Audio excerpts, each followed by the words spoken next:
Hey guys, welcome back to my online to live poker series. This is part 2. If you didn't watch part 1, you can watch it. If you don't know me, my name's Henry. I've been playing online poker in the mid-stakes professionally for about 4 years, and I'm now transitioning to live poker. Well, not full-time live poker, but I'm starting to play a lot more live poker than I used to. For those of you who are expecting a vlog, I do apologize for that. However, we will be using Poker Tracker 4 to review manual hands of real hands that I played. Okay, so for those wondering, we are playing 2-5 live, unless otherwise stated, at the Wind Creek Casino in Bethlehem, Pennsylvania. And this is from sessions between April the 21st and April the 28th. So unlike the last video, which was just 2 sessions, this is covering maybe 5 or 6 sessions. Okay, so let's get into the first hand. We have Ace Queen offsuit in the small blind. It is a little bit scuffed. The import we are in the small blind.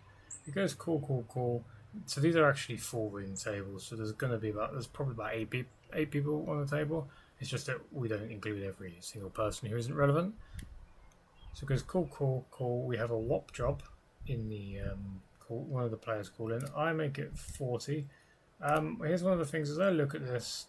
So when it comes to like ISO sizing, usually I sort of, as a standard, I sort of have 2 simple rules. I'd normally like to go 6x as a default, plus 1 big blind per player. But some of the players are very inelastic, and if you kind of got the idea that people will just call in anyway, you should just go bigger and bigger and bigger. But what I'm starting to do more is I'm starting to like go 2 times the pot plus a big blind, and I'd probably be running it up. So realistically, my minimum size should be 50 here. But like when I played this hand, I just 40, which I think is just a bit lazy. I should just be going way bigger. At this point, I know this guy's a whop job. Just also, this guy is not as deep as 800. This guy probably starts the hand with probably about maybe like 400, maybe 450, something like that. So we're not super deep with this guy. But anyway, live player 1 decides to call. Whop job decides to call. Live player 2 decides to call. So we've gone multi-way out of position to 3 people with Ace Queen offsuit. Wonderful start. And it's 4-4 deuce rainbow. Typical strategy here. I'm generally just going to be checking a lot here anyway. But like, I'm very, very exploitative in how I bet. Super unbalanced, obviously. But when you're in an environment full of fish and whoppers, you kind of want to like, say, if I have an overpay here, like jacks or queens, I probably would just bet anyway. Like looking to stack the whop job, who we are probably playing like a 2 SPR, maybe 2.5 SPR pot. The stack size is wrong. But yeah, just generally I'm going to just mostly just check here. We're not super worried about people exploiting me. People are just going to be pretty honest. There's very few players that are just going to go stab, triple barrel bluff, into me. So yeah, we just check around. It checks around, and we get the queen turn. So here I'm looking to get some money. Now I could bet my hand here. I was looking kind of to check raise versus these 2 players, but not this guy, because this guy we were quite deep with. So I decided to check, but the one guy I didn't want to bet out to 125, and then Whop Job called. Whop Job has maybe like 200 left behind or something. Live player 2 calls, and now it's time to start assigning ranges to people. Live player 1, because I checked the flop, I do think recreational players do check back 4x and deuces on this flop. So I wouldn't say people are necessarily capped here, but I do think I'm going, like, these players can have a wide range of hands. Obviously we have the ace of hearts, so it does reduce some of the flush draws, but there's just going to be loads of like random draws in their random hands, like pocket tens. I'm really looking to stack whop job when he has like pocket eights or non-believer like queen x, and build a pot versus like king queen, queen jack, these kind of things. So I'll go for this check raise to small. It's not going to be a very nice spot on the river if I get called by, like, say, this player. I would probably try to value bet against, like, king queen or something. But yeah, the rest of them I don't really mind stacking off. We call Wop Drop basically goes all in. Here, this is everything goes left. Light player 2 leaves, and obviously we're in, and we lose to Queen 4 offsuit. Yeah, there's a reason why he's called Wop Drop. The funny thing about this hand is I actually remember because the guy kind of looks like, I don't know how to describe what the guy looks like. Who's that actor that was in? Yeah, so John Turturro.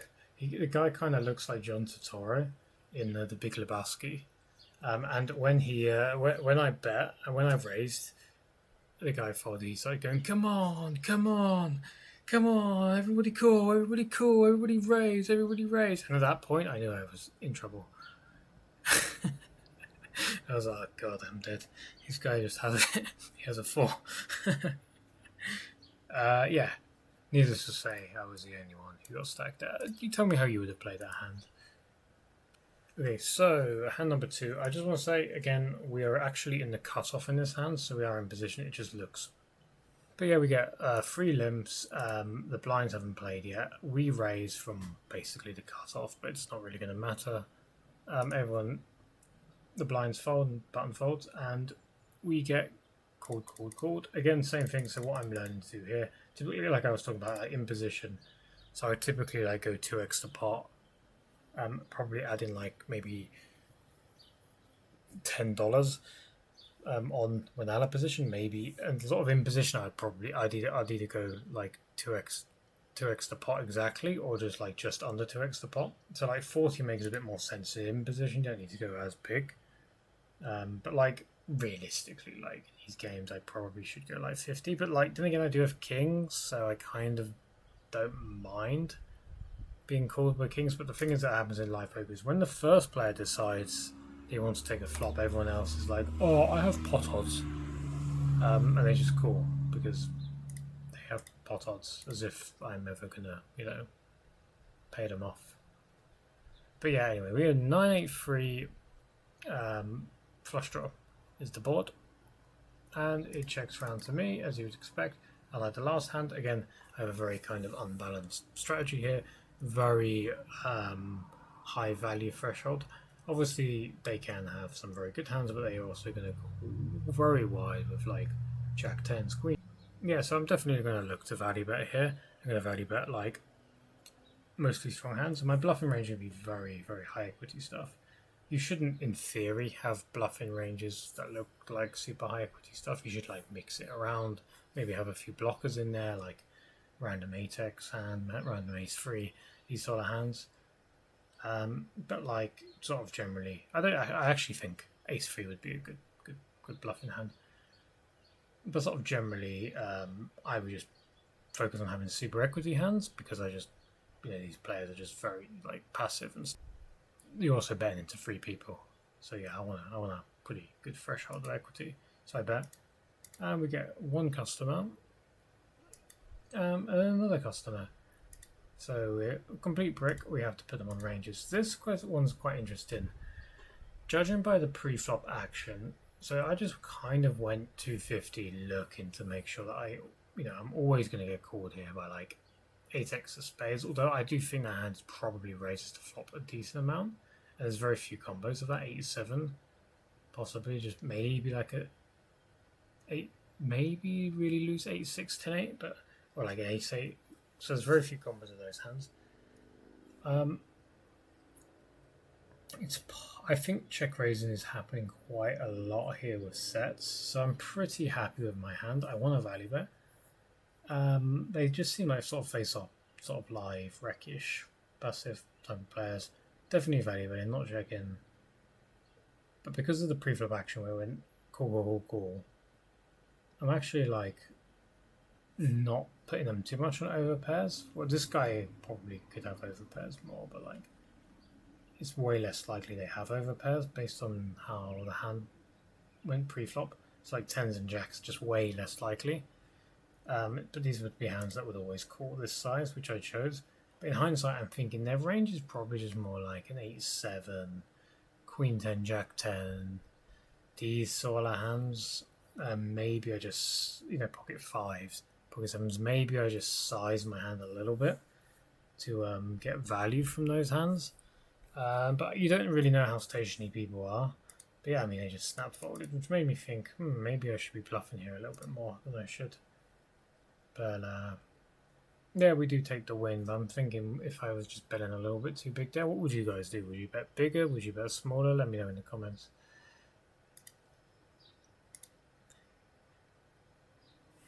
Okay, on to the next hand, ace-7 suited. It goes open by random live pair, 4BB with all pretty deep. Call. Obviously, this is a hand that could squeeze, but there is something to note. Behind is a wop job. He is in the blinds. I believe at this point, this is a completely different session, different tables. This is like the next session I played, because it wasn't the same player that we saw before. It was a different one. Yeah, we decided to call, looking to take a flop, and he came along. Rainbow, Queen 5-4 rainbow, and it checks. Sorry, it goes c-bet from the razor, overcall by live player 1. Now here, this is actually pretty close. I actually think this hand's like a reasonable bluff raise, like from a more theoretical standpoint. But being in position, I do like to have like a wide calling range with the whopper behind. I think I can be perceived to be trapping here sometimes as well. So I just think being in position, this hand is just about good enough to call. Now, obviously, live player 1 could have like really strong hands like ace queen that maybe I don't want to like draw against, or like aces or kings. Not so bad, but he could also just be. Sometimes these players just like just because of the PFI, they just range bet, even multi-way, because they don't really know what they're doing. So it could be a very wide range of hands in my opinion. Again, live player 2 could have strong hands, but I feel like I just call in here for 20%. Wobble behind. I have backdoor straight, backdoor flush, overcard. I don't mind like just calling here because I think I can win this hand like more than because I'm calling for 20%. I think I do get to win this hand a decent chunk because I could backdoor into a good hand, or I can bluff later on, which we may see. But yeah, we get the queen turn, and then live player 1 checks. Live player 2 checks. This is definitely a green light to bluff, but I have two choices now. Should I go for a turn bet into river jam, expecting to be, and if that's the case, I want to do it against a hand that won't call the river. Like aces, or would aces even call the river? Sometimes, maybe sometimes, but like, these kind of like kings or aces. So I would have to go like bet the turn, shove the river, make them fold.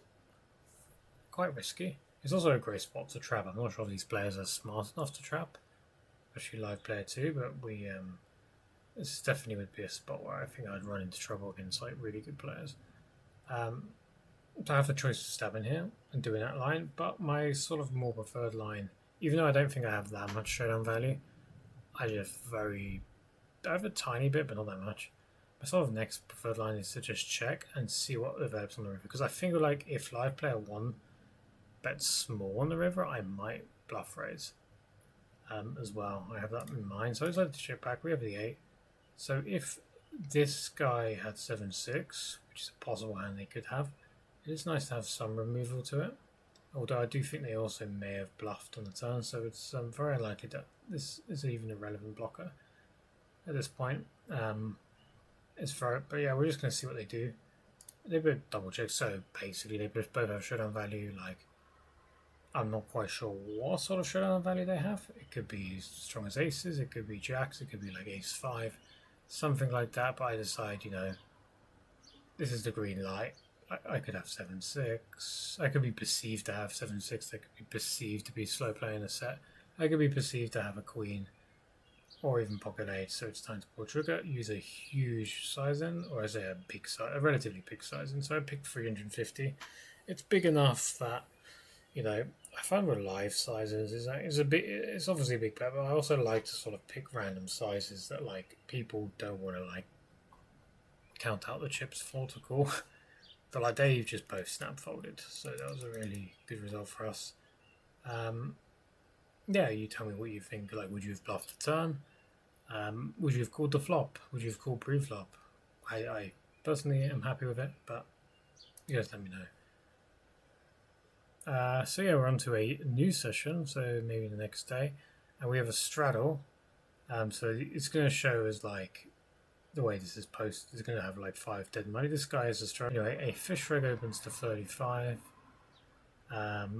It's like a pot open, like online, but like it's obviously a little bit less than pot on straddle. It comes to me.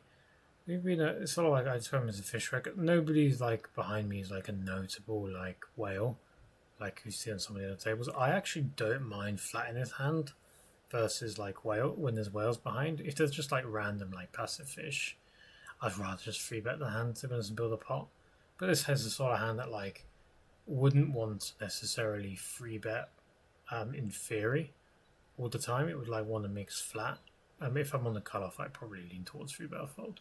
I'm just sort of explaining sort of like the logic behind it. But because this is like someone I would describe as a fish reg, so they're a sort of regular player, but they're definitely just very fishy, I decide to free bet them to 100, and they call day open from the gun. They called very quickly. And the board was 6-5-3 diamonds. They checked to me, so pretty good flop, would you not say? Pretty good flop. When I saw it, I remember sitting at the table. I was like a furthest away, and I just sort of had a double take at the board. It's like, do I have the nuts? Oh, I do. Because I think this guy's not going to have 7-4 diamonds. He's a recreational, but he's not opening 4 deuce diamonds, 7-4 diamonds. I do have the nuts. Okay, what do I do versus this guy? I figured the best thing to start was just go for a very small bet. You could also bet bigger. Before I just go for a very small bet, just make sure that I'm always called by like any pair, and like maybe I get floats from like ace highs. And then we'll just sort of on the turn we'll start piling money in against this like pair plus diamonds and like. And then if he has a good hand, he'll probably raise. And guess what? He raised. He snap raised me. I saw him instantly reach to the big chips. And raised me was like, what's going on here? And then I thought, do I shove? Honestly, it doesn't matter if I shove. The only thing I'd say about this guy is he did talk a lot. I did see him make a couple of like what I can only describe as plays. So I thought because I used a small size, and I could have baited a spew. And just in case he was spewing, because sometimes fish just like either they just have a good hand here, like a flush or a set or 2 pair, and they put you on aces with diamonds, kings with diamonds, or just ace king with ace of diamonds, and they're just like they're gonna fast play this kind of hand spot always, or they're just like a little spewy. They could be like spewy or like mergy, like random hand like 4s with a diamond, these sort of hands. I figure, like, considering I'm winning this pot most of the time, the best thing to do here was to just call and then shove the turn if you put in a significant bet on the turn. And yeah, the turn came paired free. He very quickly shoved. I mean, we do obviously now lose the sets. However, we just beat so much value. We're never folding, so we snapped him off. I also don't think he actually does this with a set that much. I think he probably wants to get value from, say, your bet smaller. He shoves very quickly. Yeah, we flipped over our hand instantly. He said, oh my god, I'm drawing dead. Wow, nice hand. And left the table. I did actually play against this guy a couple of weeks later on 5-10, which will be a future video. And I probably would. I would still say he's like a fish reg, but he's not the sort of player that I would typically like play pretty basic against. I'd probably like change how I play it against him, but I would have played this hand exactly the same. So yeah, he just had like a weaker flush. On to the next hand, Ace 9 offsuit, and now we're going to introduce us to some characters. First of all, we have Gleb Jr. Those of you who don't know, you will see it on the screen. There's savantpoker.com, which I have a link in the description if you want to start going with that for 10% off. It's a training site run by my friend Gleb.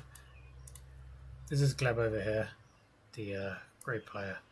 But yeah, this guy, I can only describe him as, he looks like Gleb, but he's much younger. And he's wearing like a hat. I can't remember what the hat was. He's wearing a baseball cap. So I called him Gleb Jr. because he just looks so much like him. He doesn't speak much, that guy. I've spoken to him a few times. He seems to always run bad when I'm on the table. So I hope he's doing better. Gleb Jr. is like behind, and then we just have a random fish. And then we have a guy I'm going to call LBNS. This stands for loose but not spew. And that's the name that I gave him in the first session that I played against him. A very nice guy. This guy plays really, really loose. Obviously super fishy. But I've noticed he's not the type of player that's going to just spew it off randomly post flop. You know, he's not going to run the big bluff. He's not going to just go like, bet, you know. That's sort of like the sort of read that I got on the guy. He's not going to call you down with like, because you get these fish, they're not going to call you down with like, hero call you with like third pair kind of hands, like just auto call top pair down. That's the sort of player profile I gave the guy. So he's going to be a character. So yeah, we end up raising 5x. This guy is very, very loose. I believe he's in the big blind. We get cold ball by Gleb Jr. The fish decides to come along. Of course, this guy's coming along. We got multi-way to the flop. King 8-6. Nothing's really going on here. Checks to me. Gleb is on the button. Junior was in the cutoff. I wouldn't have opened his hand from like a hijack personally, because of the nature of live poker. Players just they are pretty passive. So they don't freebet you that much. But like the nature of live poker is just like that. People just call a lot. So like this hand just loses EV. So not going to open it from the hijack. Pio just checks around. And now our loose but not spew guy decides to come out with probe for 50. I just have a very good hand to bluff with. Obviously I have a straight draw the club, giving me like the potential to like start bluffing. Sort of my feeling about this player is, he's very loose. He's going to stab here with like loads of pairs and pair bluff draws and flush draws. And, I think on like brick rivers I probably check back just to beat like missed draws. Like you're going to just have random like 7-5s, 7-4 heart, just these sort of hands. And then on the club I just think we just get to jam as a bluff pretty often, and we can always just like hit an ace to showdown value, or even a 9 might give us some showdown value against like aforementioned hands. So yeah, that's the plan. We go for the raise, everyone else folds though, but I remember this hand specifically. I wanted to show it because I want to show, first of all, I do actually bluff. So I want to show people like you don't just sit there and like not bluff. You do want to take your opportunities to bluff in as many spots as you possibly can, because a lot of the players won't call you down. The second thing though is I want to illustrate is I remember very specifically this guy just saying to the guy next to him, going, "Yep." I could hear him just say, because he's on the other side of the table to me, I could hear him go, "Yep, he just had it," and folds. And it's kind of amazing like how much credit you'll get when you start like doing these kind of raises against even just players that you consider to be whales. Not every fish or whale is going to fold top pair, but yeah, there's also a chance this guy literally just had like Jack 4 offsuits. Okay, so on the next hand we see a call from what I would describe as a face-up recreational player. We decide to go for the raise of $35, trying to isolate him. Not a good idea in hindsight, because behind us we have loose but not spew. he's coming along. 35 ain't enough for loose but not spew. We gotta go 50 at least. So we should have probably known this at this point, but you know, this is why sometimes I read these hand histories and I'm like, why did I raise to $35? Anyway, face up wreck is in there. We get Jack 9-8 rainbow, and we decide to go for a check in this spot. I just say strategically. Am I range checking versus in this board? No. What would I kind of do in a spot like this with the nuts? Loose but not spew. So the thing I'll say about my good friend LBNS is, I think versus him, I think he would like be inelastic with 10x. Like Jack 10, 10 9, he's on a hand. So I kind of want to, like, if I have the nuts here or like a set, I would probably play check raise.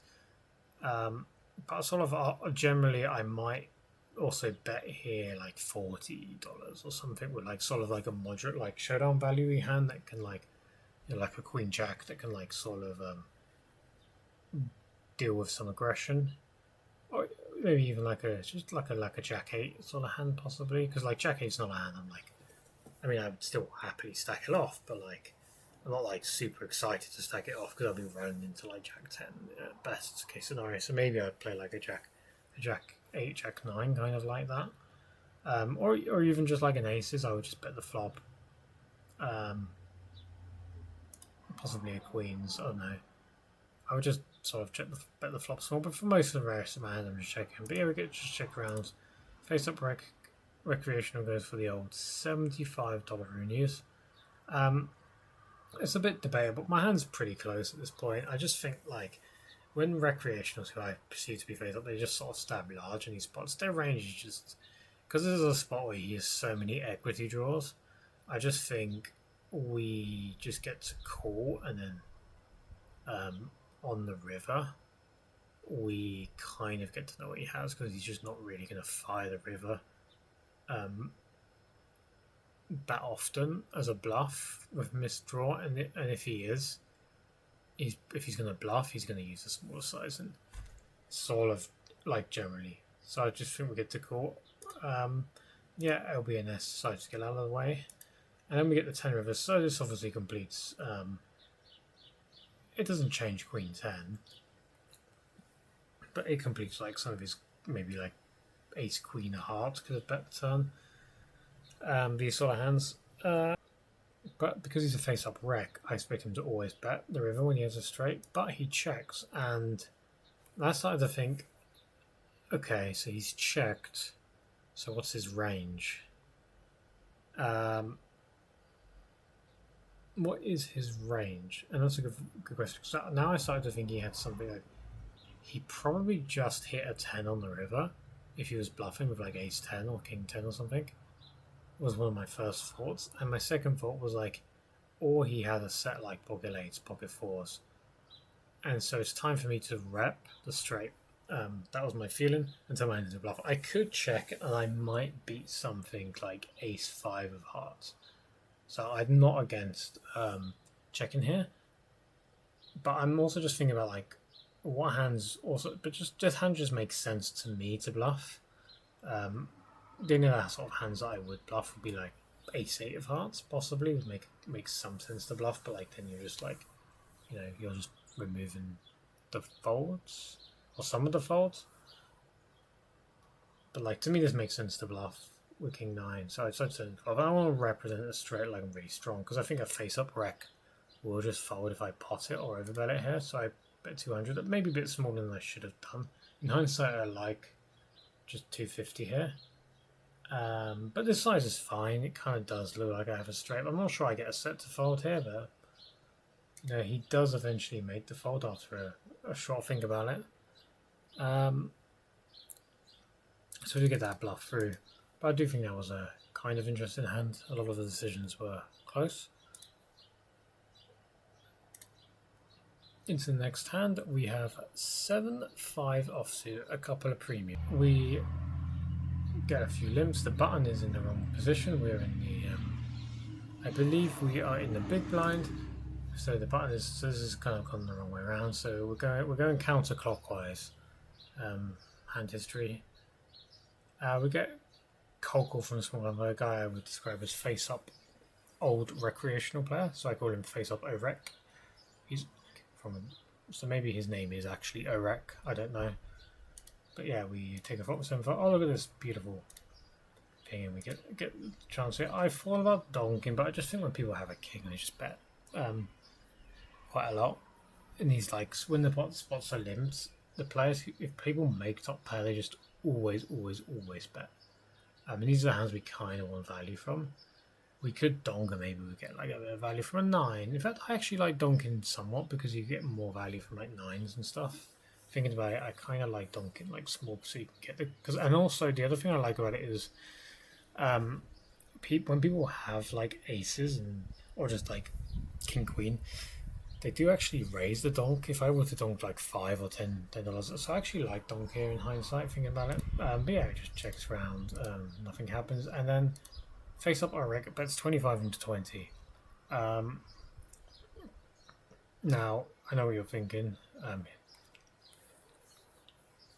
We should be raising, right? Well, this guy, I play against this guy a lot. This guy,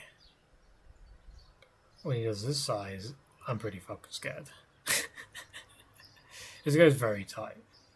I don't really think he has ace king though here. I think he would still raise ace king. So I think this guy has 2 pair about. This is a very tight play. I don't think he's even bluffing. Almost never, maybe very occasionally with like huge equity draw. So I'm not raising here. I'm gonna call and just see what develops on the river. Maybe he does like do this with like king 8. Yeah, I'm not really happy about this spot. I decided to call and see what develops. See what happens behind me too. Someone else wants to come along. No one else wants to come along. But damn, bang! I get the river, and I'm like, oh yeah, how am I going to lose this? Well, that's not what I was thinking. I was like, oh, this is fantastic. This guy, because I really actually genuinely thought he had king 10 here a lot, and he bet 60, and I'm like, I'm not feeling good about my hand here. Yeah, he's got king 10. Would he complete king 5 offsuit? Probably not. I got king 5 suited. I felt really good. He's got king 10, king 7 now, so I was thinking, I'm in. Get me in there. So I go for the raise. He snaps me off, and flick over my hand instantly with extreme confidence. I'm good, and he flicks over his hand, and I look at it, and he's like, "That's not king 10. That's a 5. Okay. What's the other card? It's a 10. He's 10-5 suited. He didn't even. The thing that amazes me here is he didn't even like consider shoving his hand. He beat. I never ever. He has a nuts here. I never have 10s. I never have 7s. He doesn't know this. I never have 10s. I never have 7s. I never have kings. But he didn't even think about it. He just called. He didn't even. Just going back here to the river raise here.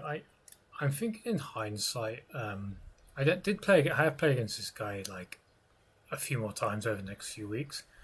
And I very much learned this guy is a big station, but I also just think generally, if I put the guy on king 7, king 10, I think the best size is to raise like much bigger than this. Like he did only have like 800 behind, but I do think I get to raise like to 400, 500 here for value against like king 10, king 7, because these are his most likely hands.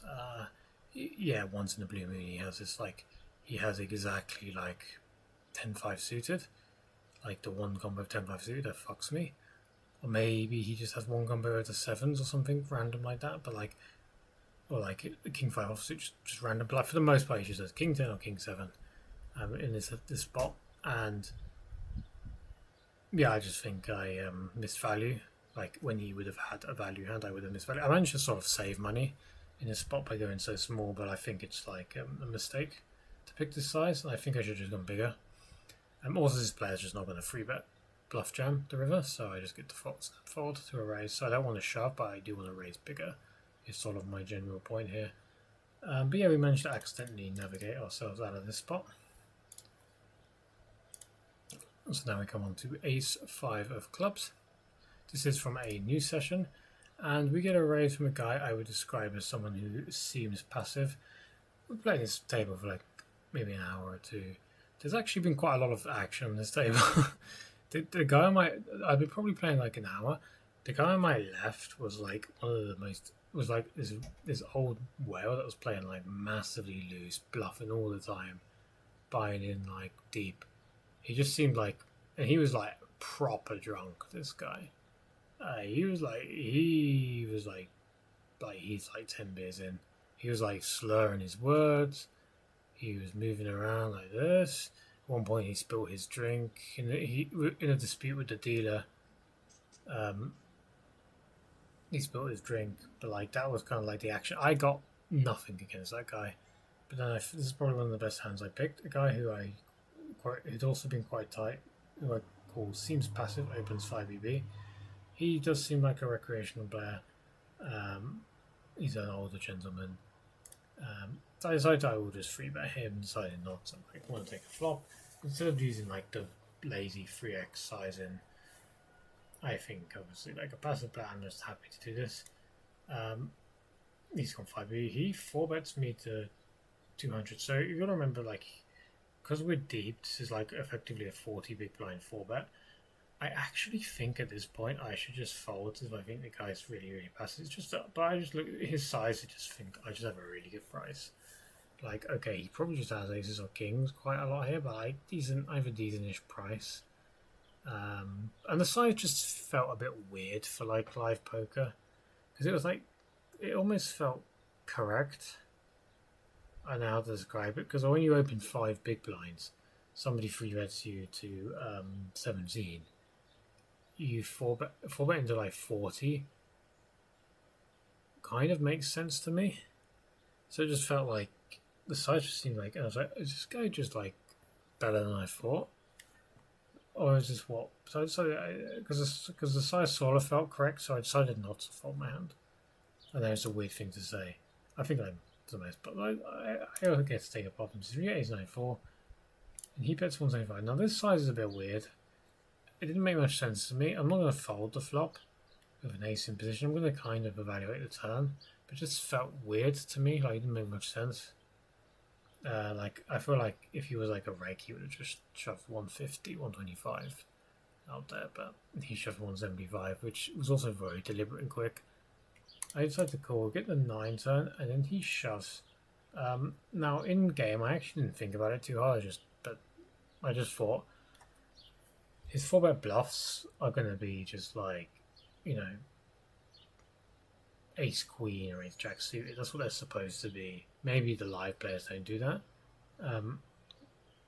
or it's going to be like, you know, those sort of hands. This is so the hands like kings or queens. He just isn't going to play kings or queens like this. So he just doesn't have those hands. His most likely hand is ace king or ace queen. And I think, okay, what would he have to have as a bluff to make me want to call into a range of ace king or ace queen?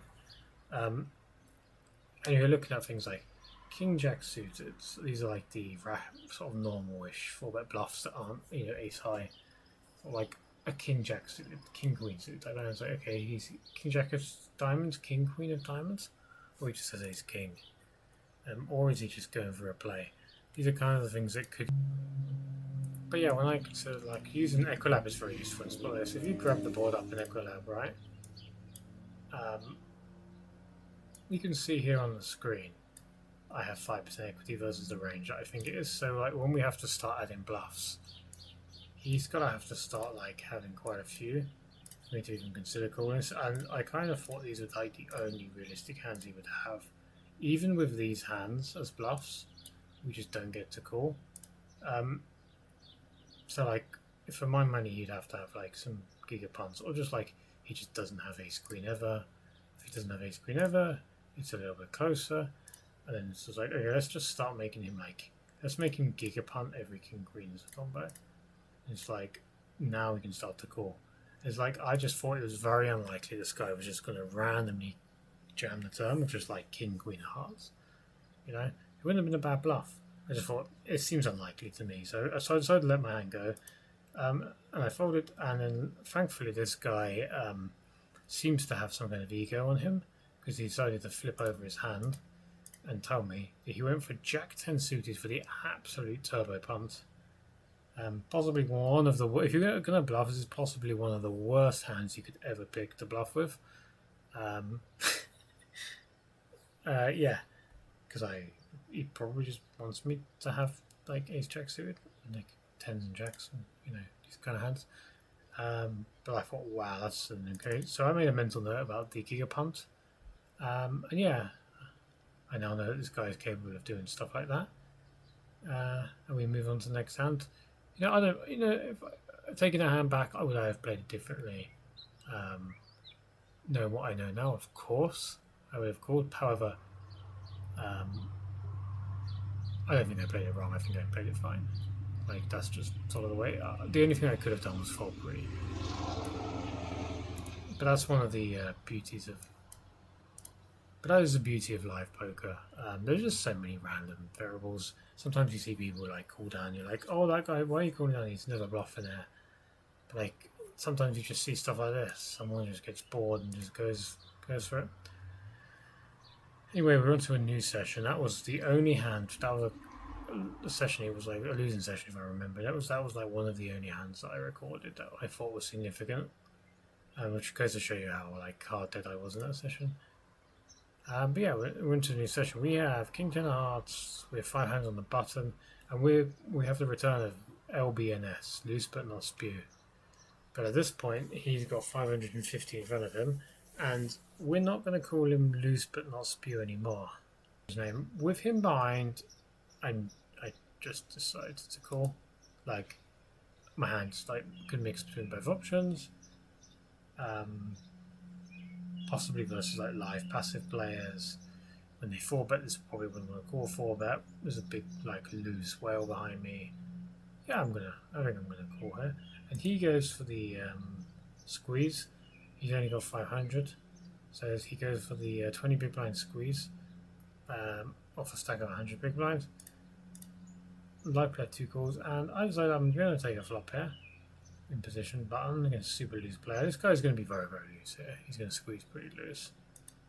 I can also see he's visibly frustrated at this point. We get King Queen 6. We are never folding into this guy, but we're going to see what this guy does. But then loose but not speed just shoves the flop. Live player 2 folds. Obviously, we're calling here. This is just very often just like a draw.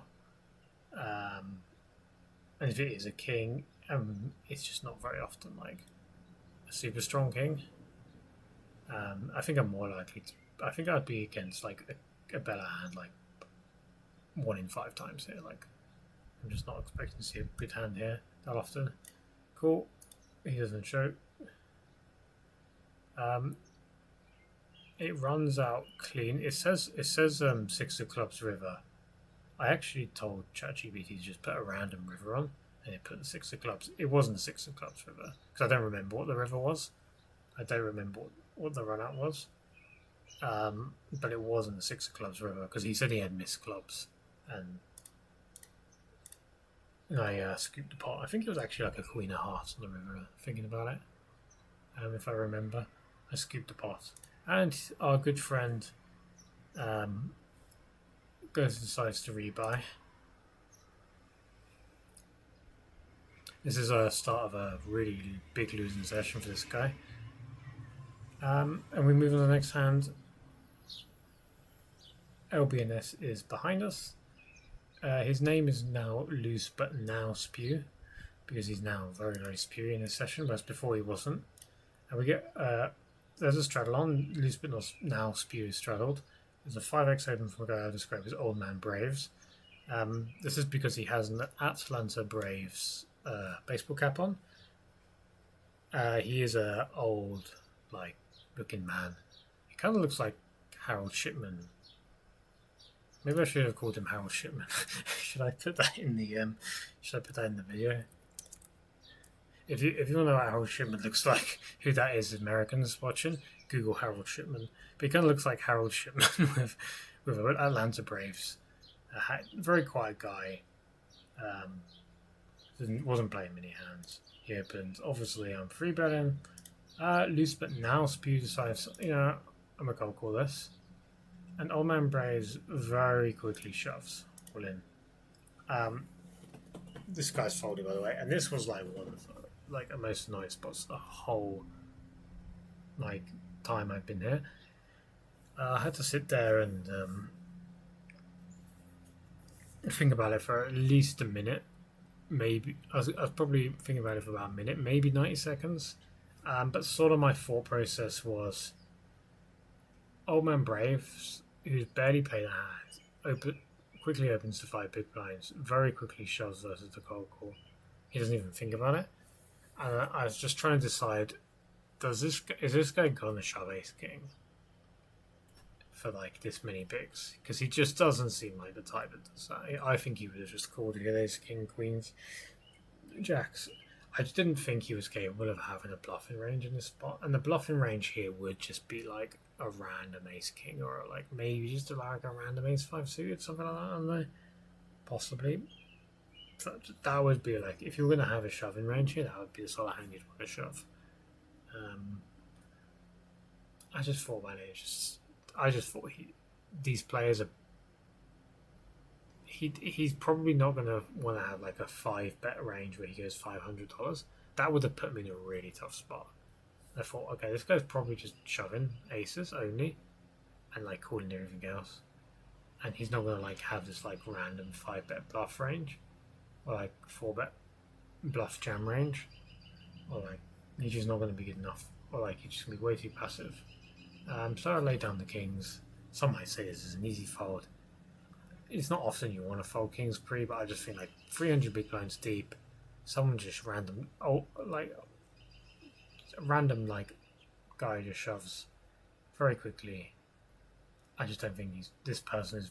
I just didn't think this player was capable of shoving like anything other than aces. I've seen other players would probably shove other stuff. I didn't think this player was capable. So I let it go. LB loose but now spew decides, you know what? Very quickly cool. Yeah, obviously Old Man Braves turned over aces. Loose but now spew mucks, rebuys another $1,500. He said he had suited pinks. I had no idea what suited pinks meant. I asked the guys next to me, and he said, yeah, he meant he had a suited connector. So like a 7-6 of diamonds, I guess, or 7-6 of hearts, something like that. Is probably what he meant. You guys can tell me if you know what suited pinks mean. I have no clue.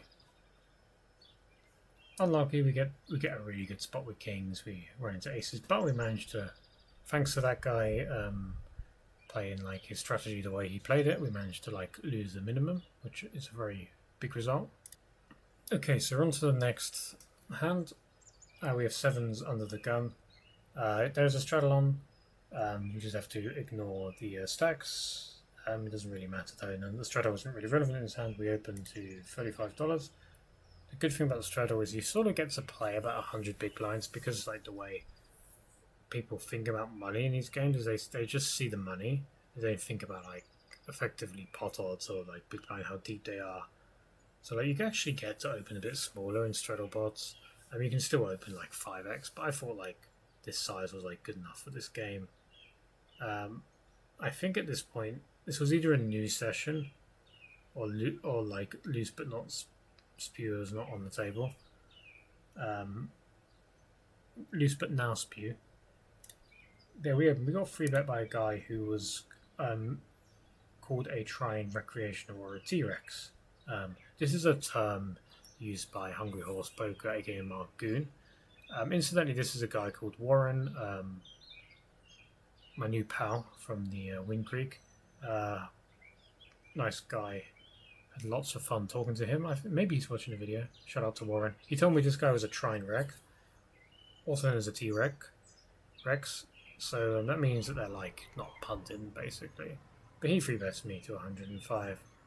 And this kind of affects my decision in the hand. So like my hand in theory is mixed. I think like recreational player is just probably going to be like a spot I just have a post-flop edge, and then my hand's like a theory mix anyway. So, you know, we just decide to call. Probably can make it profitable. Yeah, we get queens 6-5. Now here's probably the worst hand I played. He goes for like the sort of quick half pot c-bet, and I kind of thought, okay, what does this size really mean? Because I know, like, I think sevens, this is just the pure call. I know, like, in theory, you could, like, sometimes raise, like, a sevens type hand. If people, especially, like, you just, there's a lot of, like, pressure, like, you know, these sort of, like, ace jack of diamonds type hands. Ace jack of hearts would be, like, in a tough spot. There's kind of, like, there's kind of, like, small raises. But I just think calling is just the superior play here. Because your hand's like very playable on the turn on spades, you can turn it into a bluff on spade run out, you're gonna like make straight draws.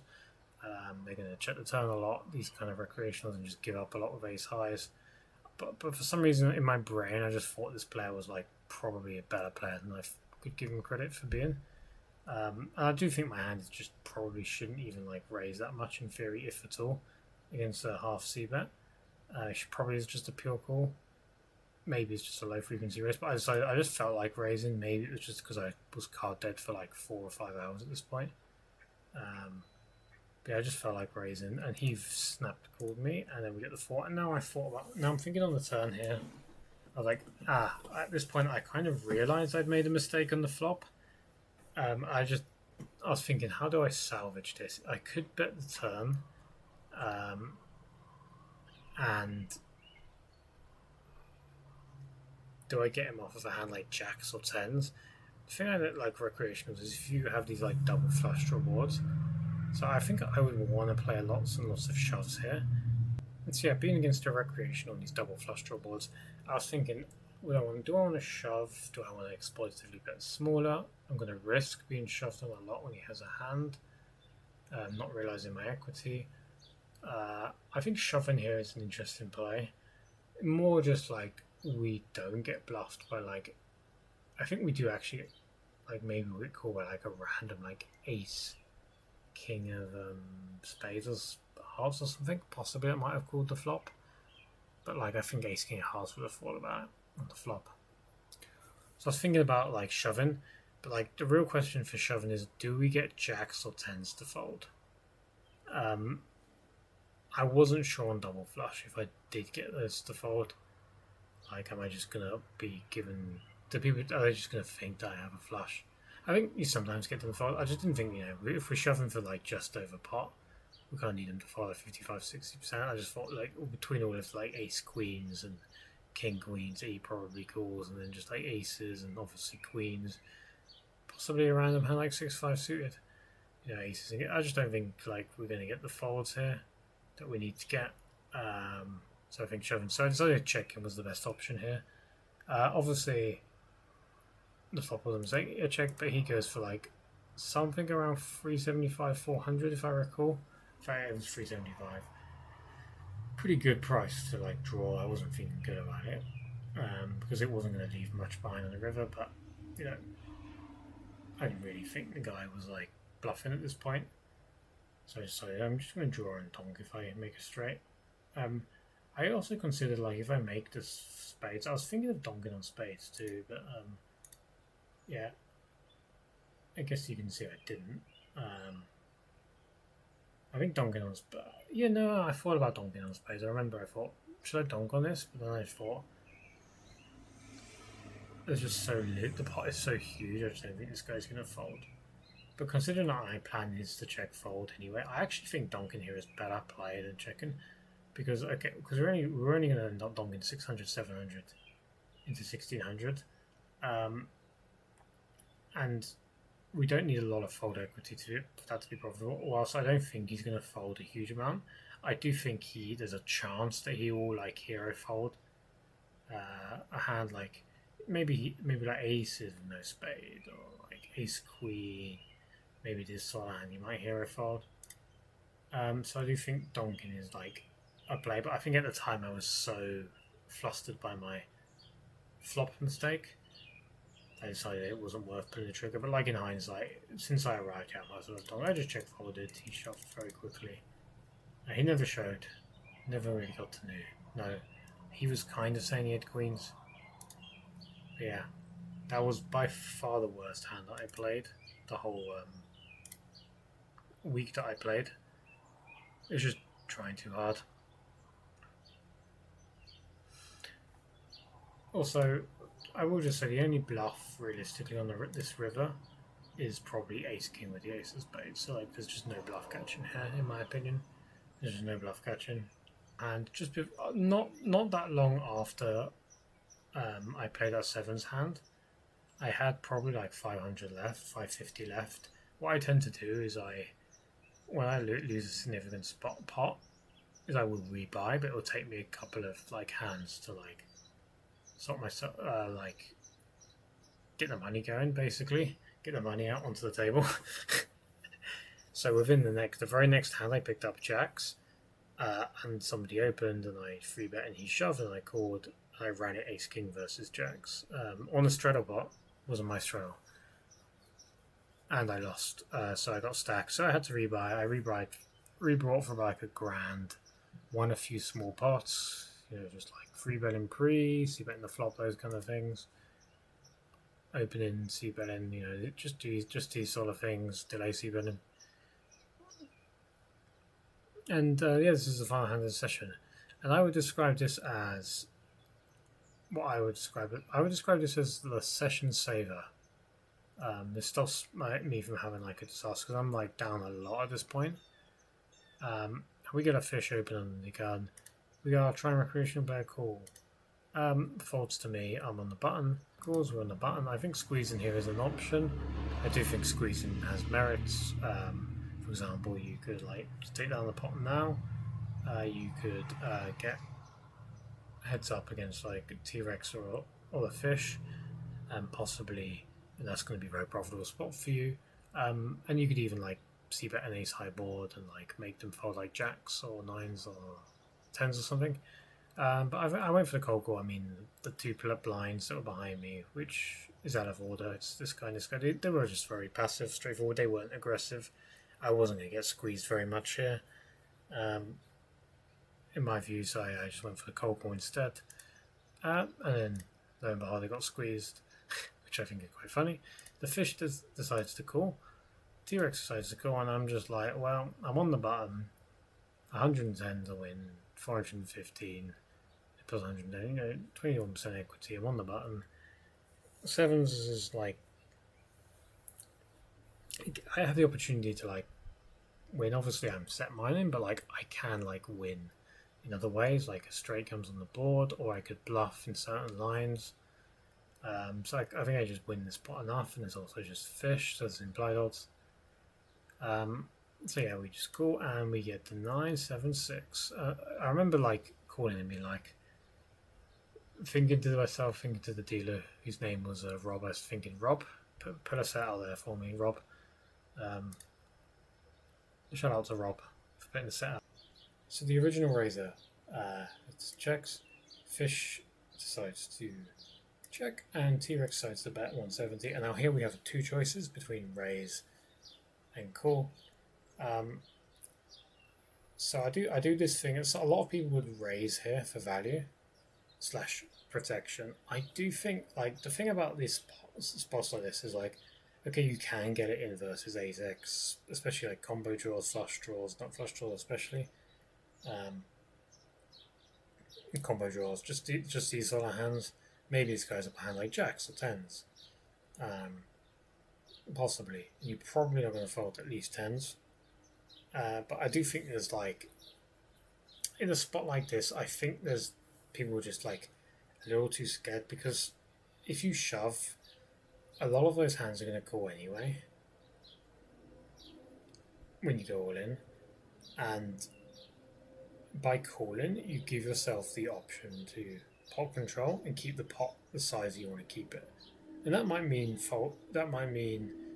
being denied equity if they shove the turn on an 8 or something, but people are not going to be bluffing in those spots. People just are not going to bluff on a straight river very often. They're very rarely going to bluff on a flush river. So I think calling here is a good option. And we also just give a player like live player free. Maybe he has aces, maybe we give him a chance to call. Maybe the fish, we give the fish a chance to call with a marginal hand. So we just get to like see the turn. My decision here is like we call, and then if it's a brick turn, we are basically we're just going to shove. If he bets again, if he checks, we're going to bet for value. If it's a heart and he checks, we're going to bet for value. If it's like a straight, like an 8, a 5, or a 10, we're probably going to check. Maybe we bet on an offsuit 5, like a 5 spade, I don't know, something like that. But for the most part, we're going to be just sort of pot controlling in those situations, and just seeing what he does on the turn and making a decision based that way. That was the logic. And we get the 4. So this is a brick. It doesn't really change anything at all. And I'm like, okay, now whatever happens, I'm going to be betting. He decides to keep betting. He bets small. So obviously now we're raising. The small size is a bit weird. It doesn't feel very strong. I kind of feel like he has a draw. Maybe I was thinking he just had a combo draw or something random here, but like a flush draw, like a king jack of hearts. But I thought, you know what, I'm not going to see a river, because even if he has a hand like 10-9 or like jacks or 10s, I don't think I get much more money on the river anyway, depending on the run out. This is very specific, so I think it's time to just go all in. But if it had been a bad turn for me, I would have basically seen what he did and assessed the situation.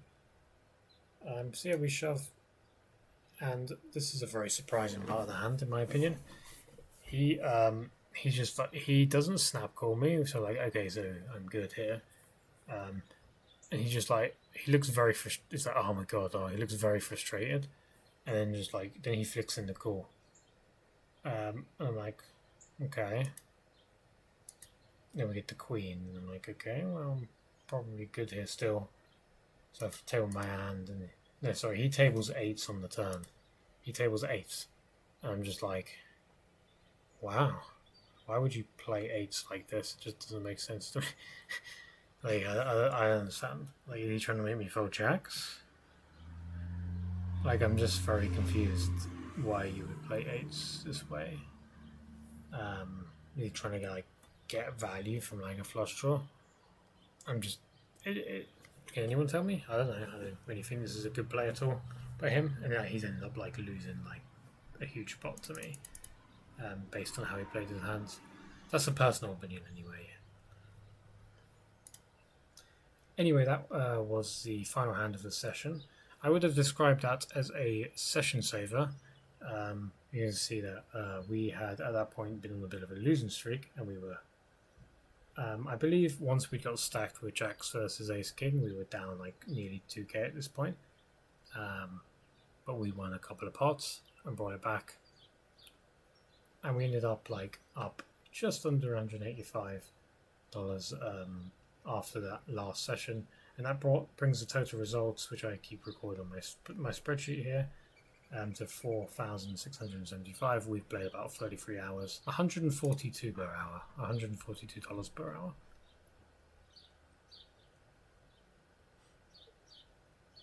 So yeah, thank you for watching.